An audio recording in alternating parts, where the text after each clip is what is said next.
like this on water, both will not have the same effect. In this case, the pencil box will float on water, but in this case, the pencil box will what? Will immerse on water. Why? Because in this case, the surface area is less. Surface area is less means net upthrust is small. Net upthrust means small. This can't hold the object in floating condition. But if the object is kept like this on water, this can easily hold the object, or this can make the object float.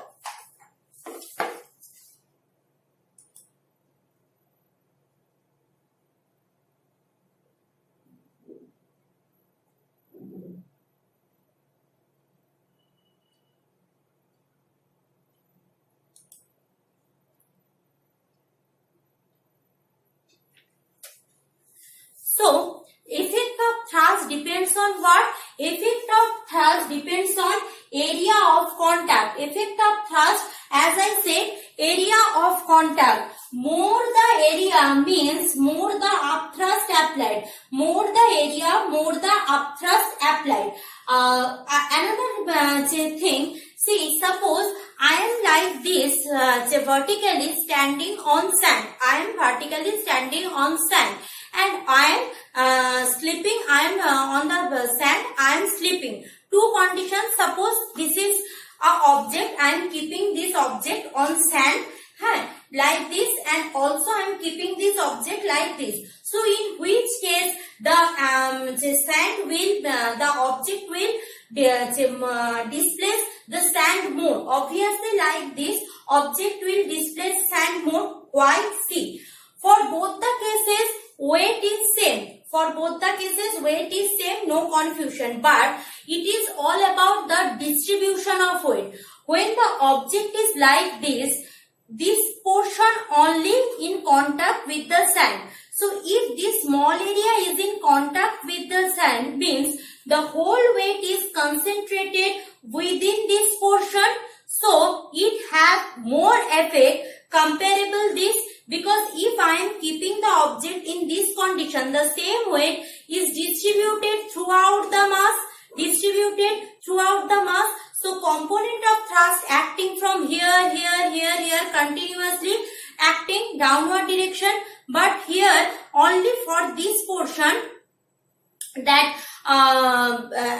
normal reacting force acting. So obviously it will give, this posture will give more effect on sand comparable to this posture. That's why we can't stand on a floor for longer time interval, but we can sleep for 8 hours or 3 hours, 8 hours or 9 hours on floor very comfortable manner. Why? Because when I stand, only the feet is in connection with the ground. So if feet is in connection with the ground, so my whole weight or my normal reacting force or the thrust applied through my feet on the ground. Clear?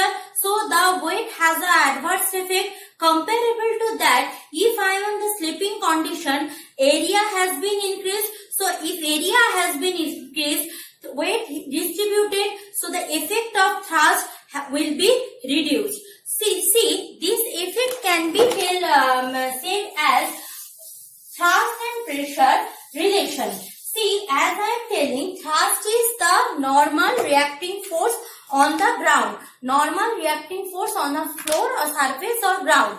Similarly, pressure is what? Thrust per unit area. Pressure is what? Pressure is equal to thrust by area.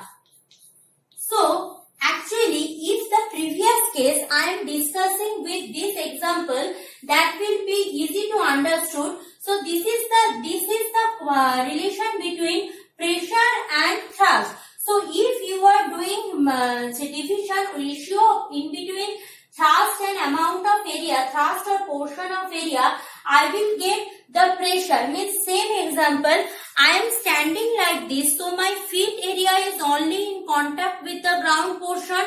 So normal reacting force is who? My weight. Normal reacting force is who? Normal reacting force is weight. Area is this, my feet area. Clear? The same thing when I am sleeping on the ground, normal reacting force same, but area will be increased. Normal reacting force same. Giving the same example again. So suppose this is a person, this is standing on the floor. So when the person is standing on the floor, only this portion is in contact. So the pressure means what? Weight by area or thrust by area.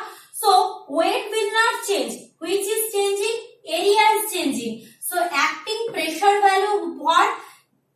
Thrust by area. Area's value small. So thrust and pressure value will be increased. Clear? Now same thing. When the person is sleeping on the ground, weight is not changing. Weight hasn't changed. So weight is same. Who has increased? Area has been increased. So if this quantity is same, suddenly this quantity has been increased. So as a whole, it will reduce the pressure. As a whole, this will reduce the pressure. Actually, see student, this is simply mathematics. This is in the numerator part, this is in the denominator part. If you are continuously keeping the numerator constant, if you are changing denominator, increasing denominator means this value will be decreasing. Increasing denominator means this value will be decreasing. Similarly, decreasing denominator means pressure will be increased. So from this we are getting that what? The relation between thrust and pressure. Relation between thrust and pressure. So what will be the pressure? Pressure means what? Pressure is defined as thrust per unit area. So from there what I can write? I can write this is equal to force by area. So as we know, unit of force is what? Unit of force is Newton. And unit of area is what? In case of SI system, meter square. So unit of pressure will be equal to Newton per meter square. Newton per meter square. Clear? And in CGS system, what will be the unit? In CGS system, the same goes for like this. Dyne per centimeter square. The same goes for dyne per centimeter square. So this goes for Newton per meter square in SI system. This is for SI system and this one for what? CGS system. Now remember another thing. In SI system, this was invented by scientist Pascal. So instead of Newton per meter square, it can be written as, remember, this Newton per meter square also together, instead of Newton per meter square, in SI system you can write it, remember, Pascal. So either you will write Pascal is equal to what? Newton per meter square. So either you will write Newton per meter square or Pascal, same thing. So these are the unit of pressure.